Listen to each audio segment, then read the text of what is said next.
서로 발을 씻어주는 공동체, 교회 공동체라는 제목으로 말씀을 증거하도록 하겠습니다. 우리가 이제 지난 시간에 12장 끝을 이제 다루면서 예수님께서 1장부터 11장까지 해서 가르치시고 또 기적을 행하셨던 그 부분들을 요약하셔서 가장 중요한 부분이기 때문에 목소리를 높여서 예수님이 큰 소리로 외쳐서 말씀하셨다라고 알아봤습니다. 유대인들을 향해서 또 많은 무리들을 향해서 예수님이 자신이 어떤 존재인지, 내가 너에게 하려는 말이 무엇인지, 나는 하나님의 심판과 또 진노가 진행 중인 이 세상 가운데, 어두움 가운데 있는 이 세상 가운데 나는 빛으로 왔기 때문에 나를 믿어서 너희가 구원을 받으라, 어두움에 거하지 않도록 해라 라고 말씀하시는 그 주님의 말씀을 우리가 들었습니다.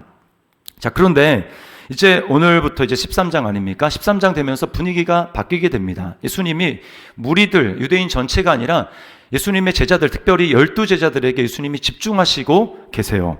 그러면서 이제 쭉 가게 됩니다. 제자들에게 말씀하시는 거 1절에 이렇게 시작합니다. 자기 사람들을 사랑하시되 끝까지 사랑하시니라. 예수님은 자기에게 맡겨주신 그 제자들을 사랑하시는데 끝까지 사랑하셨다고 얘기해요. 그리고 도대체 그러면 끝까지 사랑하시는 게 어떤 사랑인지를 주님은 제자들의 발을 씻어주시는 모습을 통해서 제자들을 사랑하시는 주님의 모습이 이것이구나 라고 하는 것을 우리에게 보여주십니다. 여러분, 이것은 무엇을 뜻하냐면, 교회가 사랑을 실천하는 방식은 예수님이 제자들에게 발을 씻어주시는 방식과 같아야 한다는 것을 이야기해 주는 것입니다. 그러니까 우리를 교회로 부르신 것은 예수님이 제자들에게 주신 것과 똑같이 우리 교회가 서로가 서로에게 발을 씻어주는 그런 공동체가 되어야 된다. 이것이 바로 사랑하는 모습이라는 것을 주님은 말씀하고 있는 거예요. 여러분, 그러면 서로 발을 씻어주라는 이 말씀에 우리가 어떻게 순종할 수 있을까요? 우리도 모일 때마다 예수님이 하신 것처럼 대야에 물을 떠놓고 서로의 발을 씻어주어야 할까요? 세족식을 행해야 할까요? 천주교에서는 세족식을 성례의 하나로 여긴다고 합니다. 그래서 그 주간이 되면 사제가 몇몇 그 성도들의 발을 씻어주는 그런 의식을 한다고 합니다. 그런가 하면 여러분도 이제 신앙생활 좀 오래 하신 분, 또 여러 교회를 섬기셨던 분들 가운데 뭐 교회가 수련회를 한다 그러면 수련회 어떤 프로그램 중에 하나가 세족식이 있지 않습니까? 그런 식으로 세족식을 프로그램으로 해서 행하라는 것인가? 도대체 주님이 너희가 서로 발을 씻어 주어야 된다라고 말씀하시는 것이 여러분 무슨 뜻일까요? 우리는 이 말씀에 어떻게 순종해야 할까요? 자, 서로 발을 씻어주라는 것은 서로 종이 되어 섬겨주라는 뜻입니다. 예수님 당시 이스라엘에 속한 이 문화는 이 샌들을 신고 다니는 문화였습니다. 그러니까 이제 남자들도 다 겉옷이 굉장히 길죠. 그래서 발목 바로 위까지 올라올 정도로 그런 긴 겉옷을 입고 다녔어요. 샌들을 신고 다녔기 때문에 당연히 맨발이죠. 밖에 한참 동안 다니다가 이제 집 안으로 들어오게 되면 그 흙먼지가 뽀얗게 그 발과 발목까지 다 묻게 됩니다. 그러니까 반드시 밖에 나갔다 오면 발을 씻어야 되는 거예요. 보통은 본인이 씻지만 종이 있는 경우에는 종이 그 주인의 발을 씻어 주었습니다. 여러분, 그 당시에 발을 닦아주는 종은 그냥 일반 종이 아니었어요. 그래서 이스라엘 중에서 어떤 사람은 이제 빚을 져가지고 도저히 그 빚을 갚을 수가 없어서 종으로 이제 팔리게 됩니다. 다른 사람 집에. 그런데 그 사람이 만약에 이스라엘 사람이다 그러면 아무리 그 사람이 팔려온 종이라고 할지라도 이스라엘 사람인 그 형제를 자기 발을 씻도록 할 수는 없었어요. 외국 사람 중에 팔려온 그런 사람들에게는 발을 씻길 수 있었지만 동족인 이스라엘 형제들에게 발을 씻기게 할 수는 없었습니다. 예수님의 제자들이 예수님을 주님이라고, 선생님이라고 부르지 않습니까? 그 당시에 랍비와 제자들 사이에는 그 주인과 종의 관계가 형성이 되었다고 합니다. 그럼에도 불구하고 배우는 제자들이 스승의 발을 씻길 생각은 전혀 하지 않았어요. 그만큼 이 발을 씻는다라고 하는 것은 매우 비천한 행동으로 여겨졌습니다. 지금도 이제 중동에서는 이런 개념이 좀 남아있다고 합니다. 그래서 90년대 초반이죠. 그때 이제 이라크 전쟁이 있었잖아요. 사담 후세인의 동상이 막 끌어내려지고 막 그럴 때 그 안에서 후세인에 대해서 반대하는 이라크 사람들은 분노해서 자신의 신발을 벗어서 동상을 이제 막 때리기도 하고 또 벽에 붙어 있는 후세인 그 화보를 이렇게 신발로 이렇게 더럽히는 그런 행동을 했습니다. 그게 최고의 경멸하는 행동이라고 해요.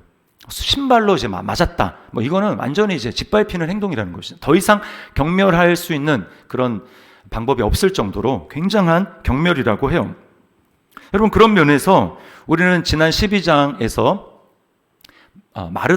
마리아가 예수님의 발을 씻겼던 행동이 얼마나 겸손한 행동인가라고 하는 것을 알게 됩니다. 마리아는 자신에게 있는 귀한 향유 옥합을 깨뜨려서 예수님의 발에 붓고 그 발에 부어진 향유를 자신의 머리털로 닦습니다. 이건 무슨 뜻입니까? 나는 당신의 비천한 여종입니다.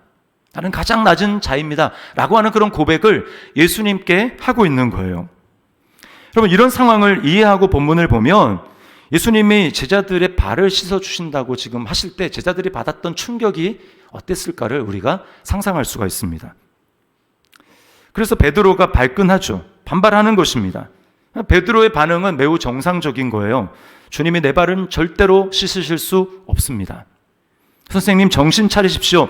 선생님이 이런 일을 해서는 안 됩니다.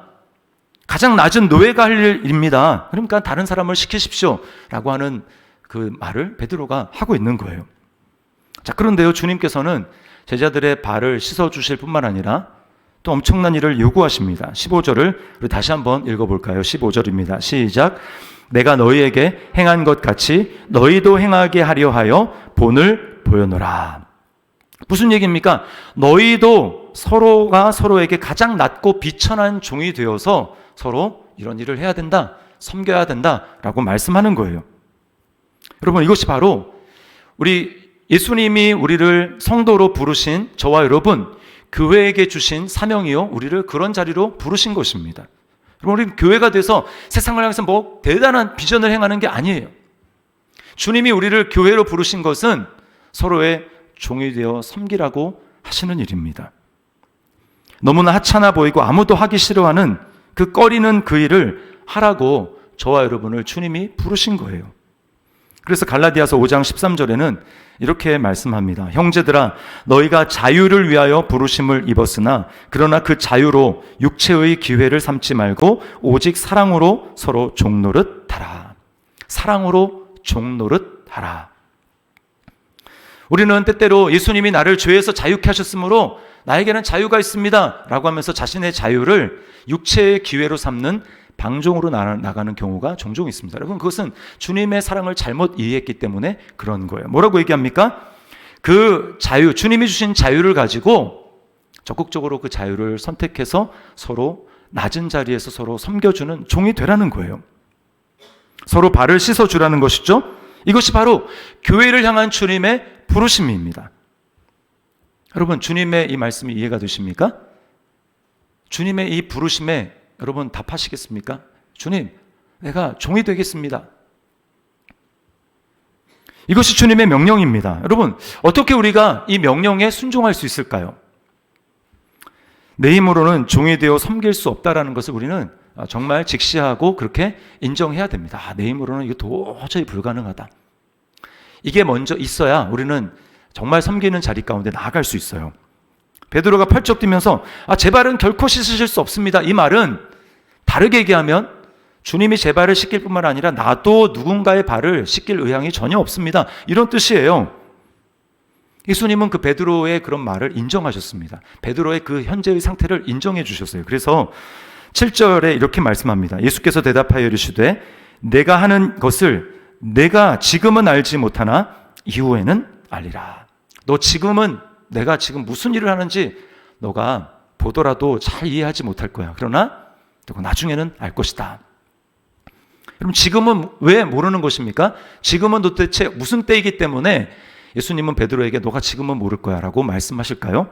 지금은요, 예수님이 십자가를 아직 지시기 전입니다. 제자들이 예수님의 십자가가 도대체 무엇인지 눈으로 경험하기 전이에요. 제자들은 자신의 육신적인 힘으로 주님을 위해서 무엇인가 하려고 하는 상태입니다. 자신의 자아가 죽어서 정말 나는 아무것도 아니구나 라고 하는 그 종의 자리로 아직 내려가지 못한 상황이에요. 여러분, 기억하십시오. 십자가를 통과해서 자신의 자아가 십자가에 못 박혔다라는 사실을 정말 알고 그것을 믿고 행하지 않는 사람은 절대로 여러분, 종이 되어 섬길 수가 없습니다. 불가능해요. 십자가를 통과하지 않는 사람은 교회에서 봉사를 하더라도 여전히 세상적인 가치관과 세상적인 시각으로 봉사를 합니다. 십자가를 통과해서 구원받으려면 일단 뭐가 존재해야 됩니까? 내가 하나님 앞에서 무가치한 존재라는 게 정말 절실하게 고백되고 인정이 돼야 돼요. 나는 하나님이 요구하시는 선한 삶을 전혀 살 수 있는 능력이 내게는 없습니다. 내 속에는 선한 것이 전혀 존재하지 않습니다. 나는 하나님 앞에 무가치한 존재입니다. 라고 하는 것이 일단 절실하게 인정이 된 사람, 그 사람이 십자가를 통과할 수 있는 사람입니다. 그 사람이 예수님의 손을 붙들 수 있는 사람인 거예요. 예수님이 내미시는 손을 붙잡고 십자가를 통과해서 옛사람이 죽는 것입니다. 그러나 세상을 보십시오. 누가 멀쩡한 자신을 놔두고 나는 아무런 가치가 없는 사람입니다. 내 속에는 선한 것이 하나도 없습니다. 내 속에는 악함과 거짓과 그러한 죄들이 득실득실 거립니다. 여러분, 누가 이렇게 고백합니까? 세상은 어떤 세상입니까? 세상은 가치가 있다고 여겨주는 사람만 인정받는 세상이에요. 그런 사람들만 살아남습니다. 그러니까 어떻게 해요? 어쨌든 자신의 잘못은 감추고 자신이 얼마나 통할 수 있는 존재인지, 자신이 얼마나 가치 있는 존재인지를 끊임없이 증명해야 돼요. 이력서에 한 줄이라도 더 써 넣어야 합니다. 그 사람들이 스펙에 목매는 거 아니겠습니까? 예전에 했던 드라마 중에 미생이라는 드라마가 있는데 제가 굉장히 인상 깊게 봤어요. 거기 보면 주인공이 이제 장그래라고 하는 이제 청년입니다. 대기업 상사의 계약직으로 이제 입사를 하게 돼요. 신입사원으로. 자, 그런데요, 입사한 동기들은 다 굉장한 스펙을 가지고 있습니다. 명문대를 졸업했고요. 외국어를 뭐 하나쯤은 유창하게 말을 하는 사람입니다. 그런데요, 이 장그래는 이력서가 딱 한 줄밖에 없어요. 고졸 검정고시 출신. 딱 이게 한 줄밖에 없습니다. 그래서 이게 소문이 난 다음에는 다 무시하는 거예요. 아무리 성과를 내도 동기들조차 다 무시합니다. 내가 저런 사람과 한 회사에 다닌다라는 것을 굉장히 기분 나빠하고 어떻게 저런 사람과 우리가 같은 대우를 받을 수 있냐라고 하면서 굉장히 막 화를 냅니다. 열변을 토합니다. 아무리 놀라운 성과를 내도 인정하지 않아요. 입사 동기가 어느 날 이렇게 이야기를 합니다. 난 당신의 시간과 내 시간이 같다고 생각하지 않습니다. 나는 당신의 시간이 내 시간과 같다고 생각하지 않습니다. 여러분, 이게 세상의 가치를 아주 딱 단면적으로 보여주는 거예요. 나는 너랑 달라. 나는 너보다 탁월해. 어떻게 내 시간이 너의 노력이랑 똑같을 수가 있어. 나는 너보다 우월해. 그러므로 나는 더 나은 대접을 받아야 되고 너보다 더 높은 자리에 있어야 돼. 똑같은 자리에 있다면, 똑같은 대우를 받는다면 그것이야말로 불공평한 것이지. 이렇게 이야기하는 거예요. 그러면 세상은 끊임없이 내 능력, 내 성과, 내 업적을 통해 가지고 다른 사람들보다 높아지려고 합니다. 세상에서 우리라는 말은 그런 능력을 갖춘 사람들끼리의 모임이에요. 그런 능력을 갖추지 못한 사람이 우리 안에는 들어올 수 없습니다. 끊임없이 배제해요. 너는 우리에 속할 수 없어. 밀어냅니다. 그게 세상이에요. 이제 우리 아들이 이제 내년이면 고등학교에 이제 진학을 하게 되는데요. 참 동탄에서 공부하는 학생들이 서울보다 참 안타깝다고 생각을 합니다. 차라리 뺑뺑이면 좋을 텐데 여기는 뭐 이제 마치 입시를 하듯이 내신으로 이제 고등학교가 결정이 되잖아요. 참 힘들어요. 비평준화 지역이다 보니까 힘들어요. 또 고등학교에 그렇게 해가지고 이제 고등학교에 들어갑니다. 그러면 이제 그때부터 어떻게 됩니까? 등급이 나눠지잖아요. 아니, 한우도 아닌데 왜 등급을 나눠야 됩니까? 너무나 비참해요. 현실이 참 너무나 비참합니다. 이게 세상이에요. 그러면 성도인 우리는 어떻습니까? 우리는 세상의 기준과 전혀 다른 정말 세상의 기준을 초월해서 우리는 그렇게 살고 있습니까? 안타깝지만 그렇지 못할 때가 참 많아요. 저는 목사지만 제 안에 문득문득 세상의 기준이 작동하고 있다는 것을 보면서 참 하나님 앞에 안타까울 때가 있습니다. 이제 우리 교회가 분립개척 2호잖아요. 그럼 이제 3호가 있고 4호가 있습니다. 이제 4호까지 분립개척을 했는데 때때로 이제 이런 소리가 들리는 거야. 거기가 엄청나게 지금 성장하고 있대. 그런 얘기를 들으면 여러분 하나님 나라가 성장하고 구원받는 영혼들이 많아진다는데, 그러면은 제 마음속에서 이야 정말 잘됐다, 목사님한테 전화해가지고 누구누구 목사님 그렇게 지금 교회가 부흥하고 있다면서, 그러면서 이제 기뻐해야 되잖아요. 기뻐할 때도 있습니다. 근데요, 제가 상태가 좋지 못한 때 마음속에 불편한 마음이 들어요. 불편한 마음이 듭니다.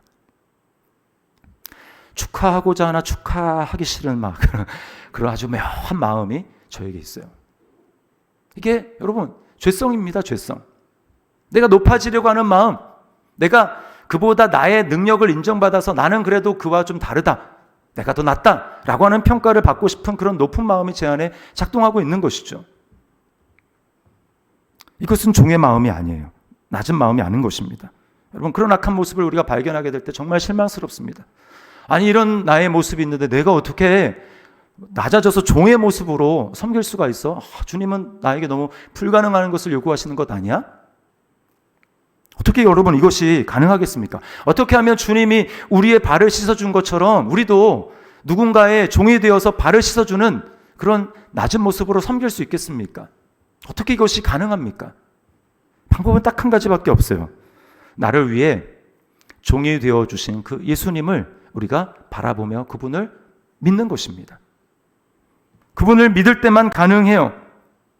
여러분 믿음은 제가 과거에 고정되는 것이 아니라고 말씀을 드렸잖아요. 믿음은 지금 현재 그분을 바라보고 현재 그분을 믿는 것이 중요한 것입니다. 예수님이 제자들의 발을 씻고 계시는 모습을 여러분 상상을 한번 해보십시오. 저녁 식사하던 자리에서 갑자기 주님이 일어나십니다. 그리고 겉옷을 벗으세요. 주님은 그전까지는 제자들의 모습에 비친 예수님의 모습은 어떤 모습입니까? 굉장히 위험 있는 모습이에요. 마치 굉장한 옷을 번쩍번쩍하는 검은색 수트를 입고 넥타이를 메고 그렇게 앉아 계시던 주님이 갑자기 다 복장을 바꾸는 것입니다. 그리고는 헐렁헐렁한 몸빼 같은 거를 입고 그러면 수건을 허리에 차시는 거예요. 이런 예수님의 복장, 지금 모습은 영락없는 비천한 종의 모습입니다.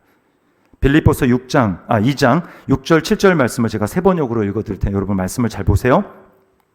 그는, 예수님을 얘기합니다. 그는 하나님의 모습을 지니셨으나 하나님과 동등됨을 당연하게 생각하지 않으시고 오히려 자기를 비워서 종의 모습을 취하시고 사람과 같이 되셨습니다.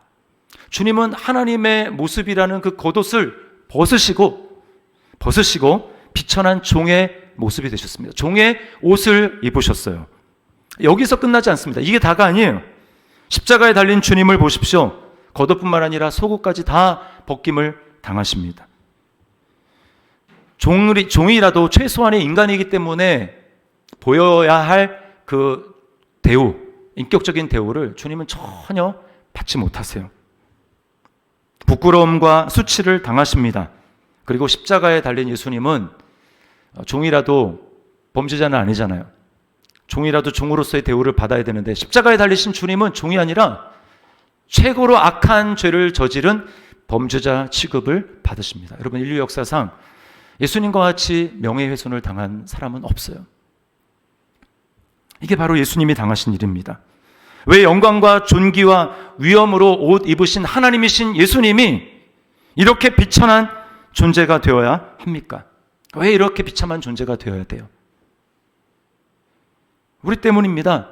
욕심으로 끊임없이 내 안에 있는 죄성으로, 자기중심성으로 끊임없이 내가 높아지고 성취를 통해서 다른 사람보다 위에 올라가려고 하는 이런 나의 모습을 주님이 거기서 건져주시기 위해서, 자유하게 하시기 위해서 주님이 우리 대신 그 십자가에 달리신 거예요. 우리 마음은 죄에서 완전 절여져 있습니다. 죄에 완전 절여져 있어요. 그래서 그 죄에 물든 곳을 어떻게 우리의 노력으로 씻을 수가 없습니다. 닦아낼 수가 없어요. 완전 절여져서 이거는 회생 불가입니다. 그래서 주님이 택하신 방법은 뭘까요? 우리의 손을 붙잡고 주님이 십자가 위로 올라가시는 거예요.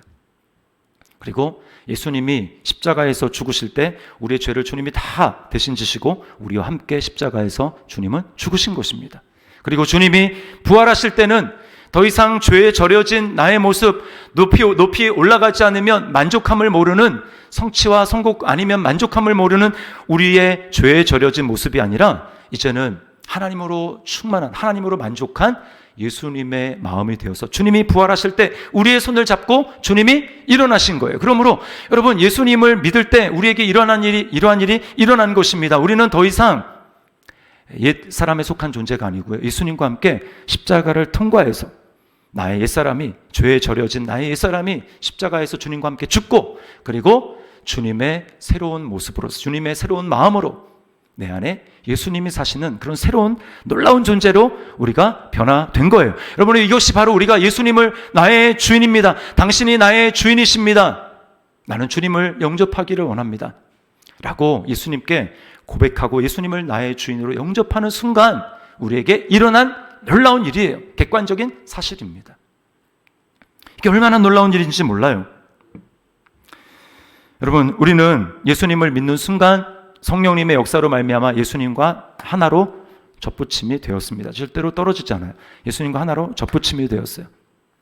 그래서 우리는 예수님이 나는 이런 존재다라고 이야기하는 것을 우리도 동일하게 주장할 수 있습니다. 예수님이 하나님의 아들이시죠. 우리도 하나님의 자녀입니다. 왜요? 예수님과 하나로 접붙여졌기 때문에 그런 거예요. 예수님이 거룩하십니까? 우리도 하나님 앞에서 예수님 안에 거룩한 존재예요. 예수님 지금 하나님 보좌 우편에 앉아 계십니다. 성경에 우리에게 뭐라고 얘기합니까? 우리도 그리스도와 함께 하늘에 함께 앉히운 자가 되었다라고 말씀하네요. 이것이 바로 예수님을 믿는 저와 여러분들이 그리스도 안에서 누리고 있는 놀라운 신분인 것을 여러분 믿으시기를 바랍니다. 우리는 하찮은 존재가 아니에요, 그리스도 안에서. 그러므로 예수님 안에, 내가 예수님을 정말 믿고 예수님 안에 있는 나의 신분을 정말 믿고 주장하게 될 때 우리는 더 이상 세상의 가치관으로 평가되지 않습니다. 좀 내가 남보다 나은 스펙을 가지고 있으면 좀 괜찮고, 그렇지 못하면 기가 죽고, 이런 마음이 아니고 예수님 안에서 우리가 진정한 자유를 경험하는 거예요. 이미 하늘까지 올라갔는데, 내가 하나님의 상속자인데, 하나님 나라를 상속할 수 있는 그런 사람이 되었는데, 그럼 뭐 세상과 경쟁합니까? 얼마나 감사한지 몰라요. 우리는 예수님과 한 몸이 되었습니다. 예수님의 한 몸으로, 한 지체로 접붙임을 받았어요. 절대로 떼어지지 않습니다. 자, 우리는 예수님을 이제 주님으로 고백하지 않습니까? 그 말은 내가 예수님을 주인으로, 당신이 나의 주인이십니다라고 하는 고백은 반대로 나는 당신의 종입니다라고 하는 고백이죠. 자, 그런데요, 그 말은 자세히 묵상해 보면 우리가 예수님의 몸이 되었다고 했죠. 몸의 한 부분이 지체가 되었다고 했습니다. 그리고 이 몸과 머리이신 예수님은 붙어 있어요, 하나로. 그렇다면 내가 예수님의 종입니다 라고 하는 뜻은, 다른 말로 얘기하면 나는 예수님의 몸, 즉 교회의 종입니다 라고 하는 뜻도 되는 거예요.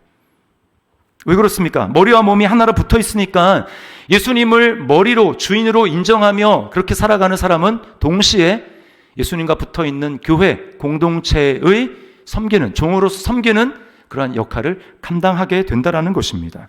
그러므로 예수님을 주인으로 믿고 고백하며 살아가는 사람은 동시에 주님의 몸인 교회를 섬기는 삶으로 드러날 수밖에 없다라는 거예요. 그래서 요한 사도는 뭐라고 얘기합니까?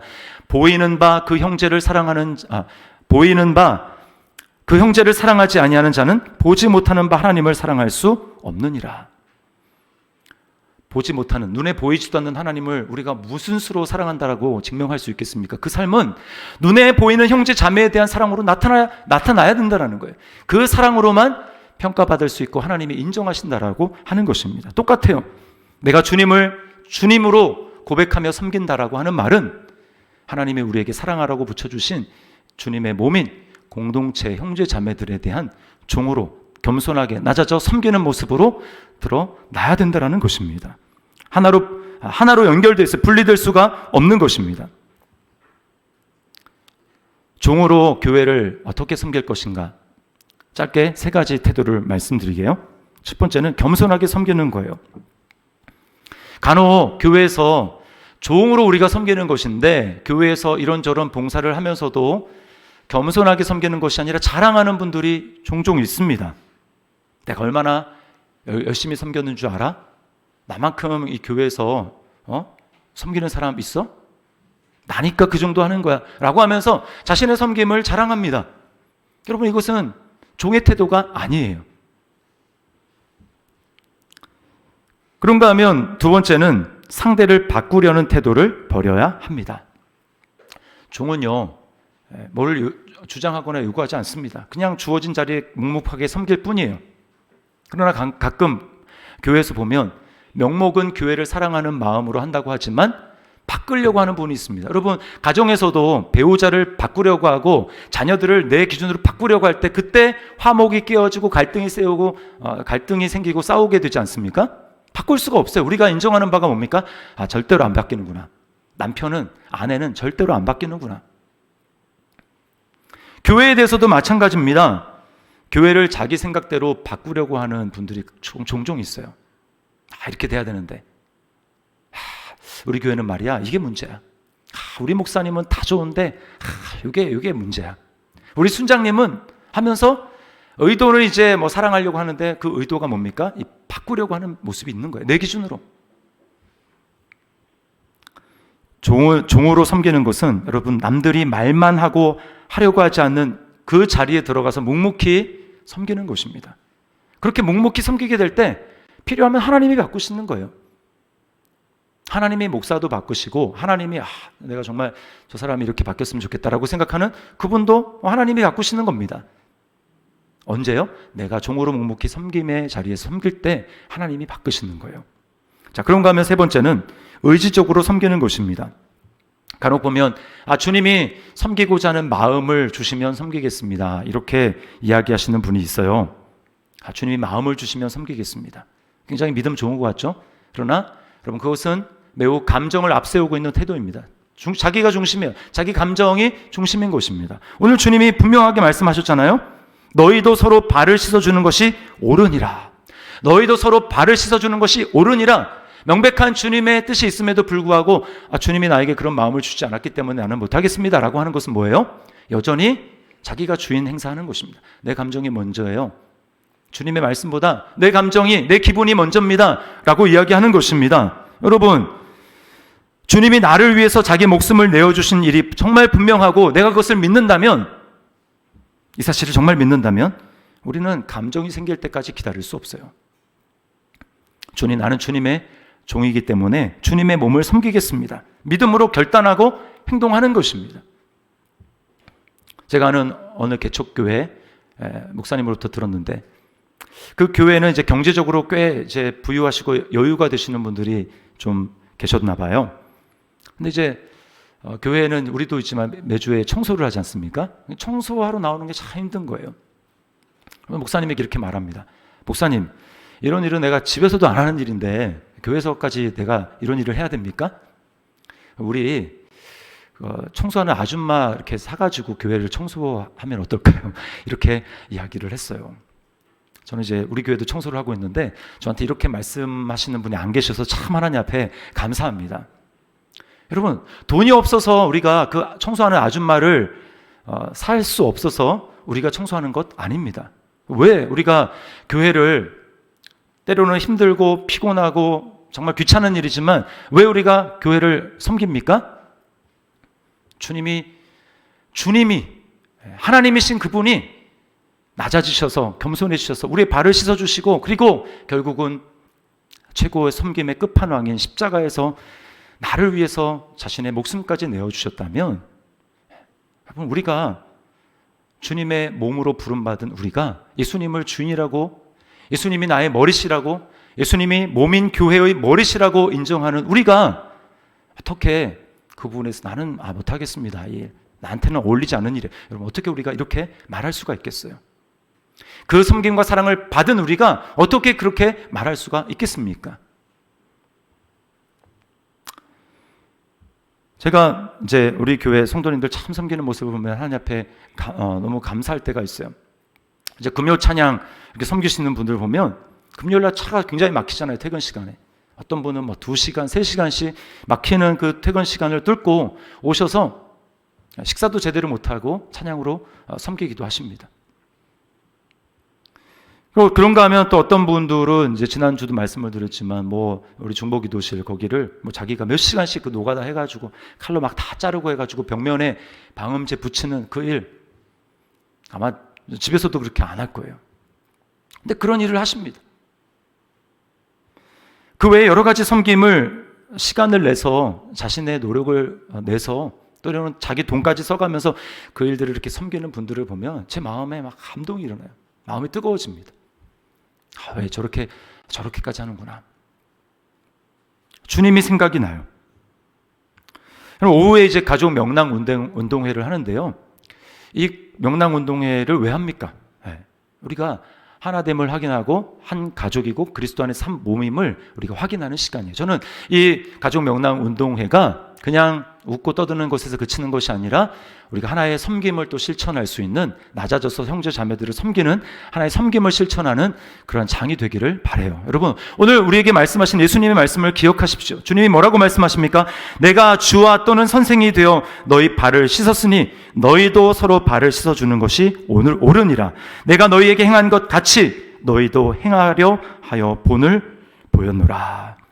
저는 우리 더시티 사랑의 교회가 서로 발을 씻어주는 믿음의 공동체가 되기를 바랍니다. 서로의 연약함을 인정하고 낮아져서 주님과 똑같이 서로의 종이 되어 섬겨주는 그런 공동체가 되기를 바랍니다. 주님이 우리를 위해서 행해 주신 그 놀라운 사랑과 겸손을 기억하면서 우리가 예수님을 알면 알수록 서로를 더 사랑하며 낮아 섬겨주는 그런 주님이 인정하시는 공동체, 세상에서 봤을 때는 별 어떤 성과를 내지 못했을지 모르겠지만 우리 안에 그러한 사랑의 모습으로 서로 섬기는 것을 통해서 우리 주님이 보셨을 때 인정하시는 그런 교회 공동체가 되기를, 이미 그렇지만 점점 더 그런 모습으로 성장하는 우리 더시티 사랑의 교회, 저와 여러분들이 될 수 있기를 주님의 이름으로 축원합니다. 우리 말씀을 기억하면서 이 시간 우리 찬양했으면 좋겠는데요. 사랑하는 주님 섬기리. 가사로는 이제 다 표현을 못하지만 사랑하는 주님 섬기리, 그 주님의, 내가 주님을 사랑하고 섬기는 것처럼 내가 주님의 몸을 섬기겠습니다. 보이는 주님의 몸 형제 자매들을 섬김으로 내가 주님을 섬기겠습니다. 이런 마음을 가지고 우리 찬양을 하나님 앞에 주님의 베풀으신 은혜를 기억하며 결단하며 찬양했으면 좋겠어요.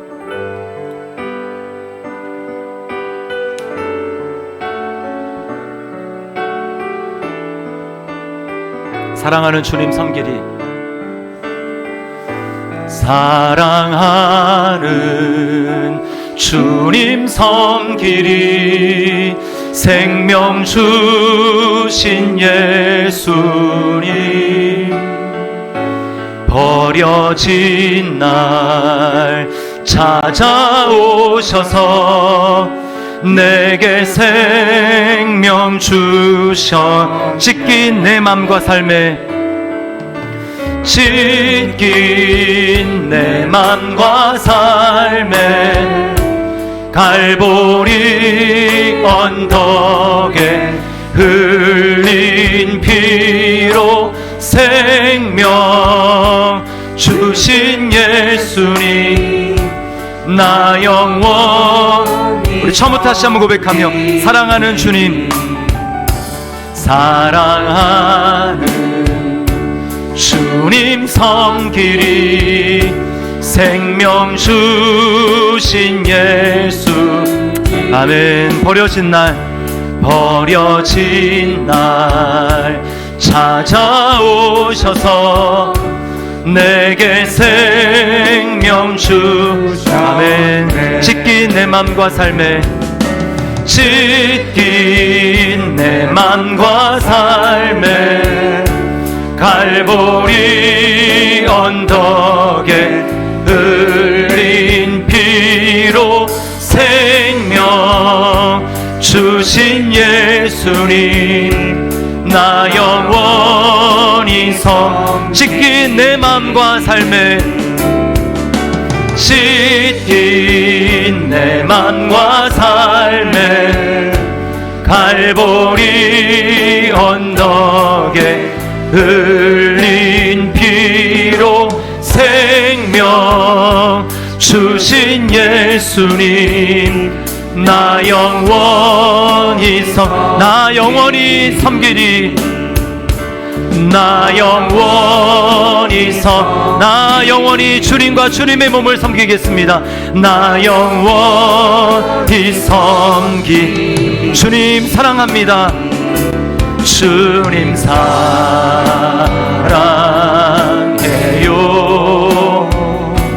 온 마음과 정성 다해 하나님의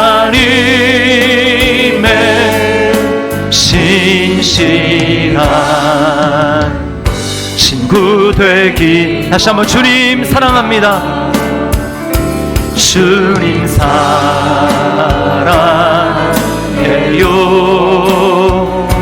온 마음과 정성 다해 하나님의 신실한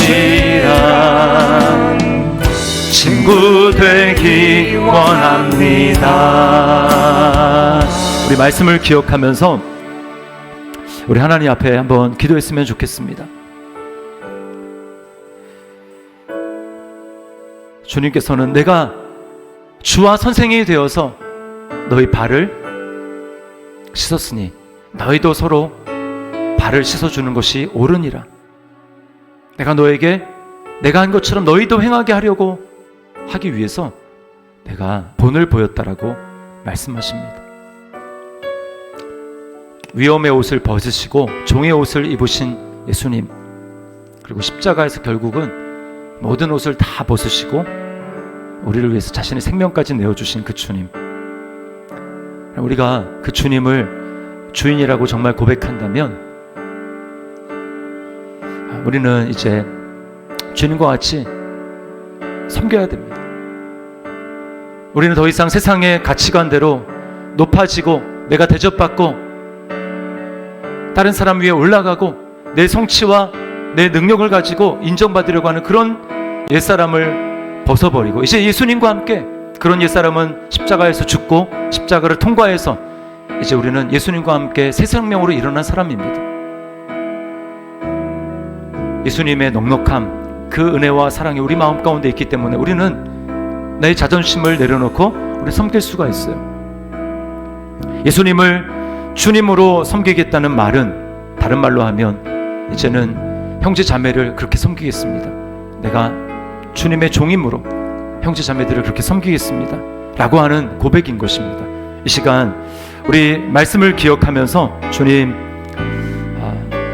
보이지 않는 주님을 사랑하는 것을 내가 보이는 형제 자매들을 사랑함으로 보이는 교회를 섬김으로 말미암아 주님을 섬기고 주님을 사랑하는 그러한 삶을 살아갈 수 있도록 주님 나에게 은혜를 베풀어 주시옵소서. 날마다 나를 위해서 놀라운 일을 행하신 그 주님을 기억하며 주님을 묵상하며 살아갈 수 있도록 인도하여 주옵소서. 우리 시간에 같이 한번 한 목소리로 기도하도록 하겠습니다. 우리 결단하며 기도하겠습니다. 하나님 아버지 감사합니다. 그렇습니다. 아버지 하나님